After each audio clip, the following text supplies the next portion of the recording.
ఇక నుండి ఈ సీరియల్‌ని సబ్స్క్రైబ్ చేసుకున్న వారికి మాత్రమే అందుబాటులో ఉంటుంది. కాబట్టి ఇప్పుడే సబ్స్క్రైబ్ చేసుకోండి. పక్కనే ఉన్న బెల్ బటన్‌ని కూడా క్లిక్ చేయండి. మౌనరాగం సీరియల్‌ని ఇష్టపడేవారు లైక్ చేయండి. మౌనరాగం ఈరోజు ఎపిసోడ్‌లో అమలుని నీలవేణి అడుగుతుంది. నువ్వు అంకిత్‌ని మర్చిపోగలవా? ఒక్కసారి అంకిత్‌తో మాట్లాడవే అని మాట్లాడుతూ ఉండగా సీనయ్య వస్తాడు. సీనయ్య ఏం మాట్లాడుతున్నావు నీలవేణి? అంకిత్ అంటున్నావు ఏమిటి అని కోపంగా అడుగుతాడు. అప్పుడు నీలవేణి ఏం చెప్పాలో తెలియక అంకిత్ గురించి కాకుండా వేరేలాగా చెప్పి కవర్ చేస్తుంది. అవునా, అయితే పర్లేదు అని చెప్పి తను ఒక బాక్స్ తీసుకువస్తాడు. అది కాంతమ్మ చూస్తుంది. అడుగుతుంది ఏమిట్రా ఇది అని అడిగితే, నా కూతురు కోసం అమ్మ, తనకి పెళ్లి చేయాలి కదా, తన కోసం డబ్బులు దాస్తున్నాను. ఇక ఇప్పటి నుంచి నేను సంపాదించే డబ్బులో సగం నా కూతురి పెళ్లి కోసం దాస్తాను అని చెప్తాడు. అప్పుడు కాంతమ్మ ఇలా అంటుంది, అయితే ఫస్ట్ నేనే స్టార్ట్ చేస్తానురా, ఇందులో డబ్బులు నేనే వేస్తాను అని అందులో ఆ డబ్బాలో డబ్బులు వేస్తుంది. అప్పుడు అమలు చాలా సంతోషపడి కౌగిలించుకుంటుంది.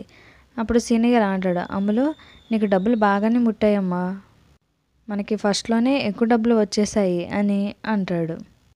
ఇదిలా ఉంటే మరోవైపు సరియు వాళ్ళ అమ్మ సరదాగా మాట్లాడుకుంటూ నవ్వుకుంటూ ఉంటారు. అప్పుడు సరియు జోకులు వేస్తూ ఉంటుంది. అంతలో నందిని వస్తుంది. నందిని ఇలా అంటుంది, ఏమిటి అమ్మ కూతురు మాట్లాడుకుంటున్నారు, నాకు చెప్తే నేను సరదాగా నవ్వుతాను కదా అని అంటుంది. అప్పుడు సరియు ఇలా అంటుంది, ఏం లేదు అత్తయ్య, మీ అబ్బాయిని బుట్టలో ఎలా వేసుకోవాలా అని ఆలోచిస్తున్నాను. పెళ్ళైన తర్వాత నా కొంగును ముడివేసుకోవాలి కదా అని చెప్తుంది. అప్పుడు నందిని ఇలా అంటుంది, నా కొడుకు అంత త్వరగా పడిపోయే రకం కాదు సరియు అని అంటుంది. ఇంతలో సరియు వాళ్ళ అమ్మ ఆలోచిస్తూ ఉంటుంది. సరియు అడుగుతుంది, ఏమిటమ్మా ఆలోచిస్తున్నావు, ఏమైంది అని అడుగుతుంది. అప్పుడు తను ఇలా చెప్తుంది, ఏమీ లేదమ్మా, ఇప్పటికే ఇది రెండోసారి మీకు నిశ్చితార్థం. ఆల్రెడీ ఒకసారి లాస్ట్ మినిట్లో క్యాన్సిల్ అయిపోయింది. ఇప్పుడు కూడా అలా జరుగుతుందేమో భయంగా ఉంది. ఎంత సంతోషంగా ఉన్నా కానీ ఏమైనా జరుగుతుందేమోనని కొంచెం భయంగా ఉంది అని అంటుంది. నందిని ఇలా అంటుంది, నువ్వేమీ కంగారు పడుకోవదినా, అలా ఏమీ జరగదు, నేనున్నాను కదా, నేను చూసుకుంటాను అని చెప్తుంది. ఇదిలా ఉంటే మరోవైపు అంకిత్ గోదావరి గట్టు దగ్గర అమ్ములు గురించి బాధపడుతూ ఉంటాడు.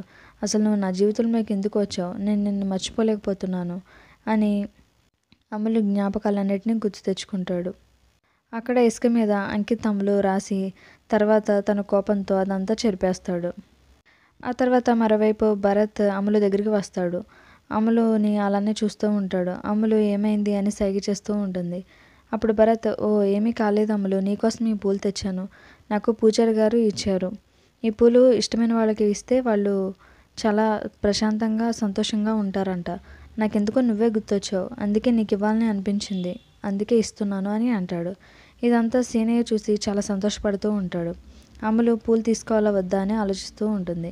భరత్ ఇలా అడుగుతాడు, ఏమిటి అమలు పూలు తీసుకోవడం లేదు, ఇష్టం లేదా అని అంటాడు. అప్పుడు అమలు అలా ఏం లేదు అని పూలు తీసుకుంటుంది. ఆ పూలు తీసుకువెళ్ళి దేవుడి దగ్గర పెడుతుంది. అప్పుడు భరత్ ఇలా అంటాడు, ఎలాగైనా సరే అమలుతో కాసేపు మాట్లాడాలి, బయటికి తీసుకువెళ్ళాలి అని. అమలు, చక్రి గురించి నీతో మాట్లాడాలి, ఇక్కడే మాట్లాడితే ఏం బాగుంటుంది, సరదాగా అలా బయటికి వెళ్ళి మాట్లాడదాం అని అంటాడు. అప్పుడు అమలు సరే అని వాళ్ళిద్దరూ మాట్లాడుకుంటూ ఉంటారు. భరత్ మాట్లాడే మాటలన్నీ అంకిత్ మాట్లాడిన మాటలన్నీ గుర్తు తెచ్చుకుంటుంది. ఈ గోదావరి గట్టుని చూస్తుంటే నిన్ను చూసినట్లుగానే ఉంది, ఈ గోదావరి గట్టు నా గురించి ఏమైనా చెప్పిందా అని భరత్ అడుగుతాడు. గతంలో సేమ్ అంకిత్ కూడా అమలుని అలానే అడుగుతాడు. అవన్నీ గుర్తు తెచ్చుకొని తను కన్నీళ్లు పెట్టుకొని ఏమీ మాట్లాడదు. అప్పుడు భరత్ ఇలా అంటాడు, ఏమిటి అమలు, నేను ఇంత మాట్లాడుతుంటే నీవు ఏమి రెస్పాన్స్ ఇవ్వడం లేదు అని అంటాడు. ఏం లేదు అని అమలు సైగ చేస్తుంది. ఆ గోదావరి గట్టు దగ్గరే అంకిత్ చాలా బాధపడుతూ వెళ్తూ ఉంటాడు. అప్పుడే భరత్కి కాల్ వస్తుంది. అమలు చూస్తే అక్కడ ఇసుక మీద అంకిత్ అమలు రాసింది చెరిపేసి ఉంటుంది. అమలు చూసి ఆశ్చర్యపోతుంది. ఇదండి ఈరోజు ఎపిసోడ్. రేపటి ఎపిసోడ్లో సీనయ్య వాళ్ళ ఇంటికి సరియు వాళ్ళ అమ్మ వస్తారు. కోపం వచ్చేలాగా రెచ్చగొట్టేలాగా మాటలు మాట్లాడతారు. సరియు ఇలా అంటుంది అమలుతో, ఏంటి మీ నాన్నకి నన్ను చూస్తే ఒళ్ళంతా పూనుకొని వచ్చేస్తుందా ఏమిటి, అలా చూస్తాడేమిటి అని అంటుంది. అప్పుడు సరియు వాళ్ళ అమ్మ ఇలా అంటుంది, మన పని ఇంకా పూర్తి కాలేదు, అది పూర్తి చేసుకుని వెళ్తే బాగుంటుందేమో అని అంటుంది. తర్వాత ఏం జరుగుతుందో చూద్దాం. లేటెస్ట్ వీడియోస్ కోసం మా ఛానల్ని ఇప్పుడే సబ్స్క్రైబ్ చేసుకోండి. Please do subscribe.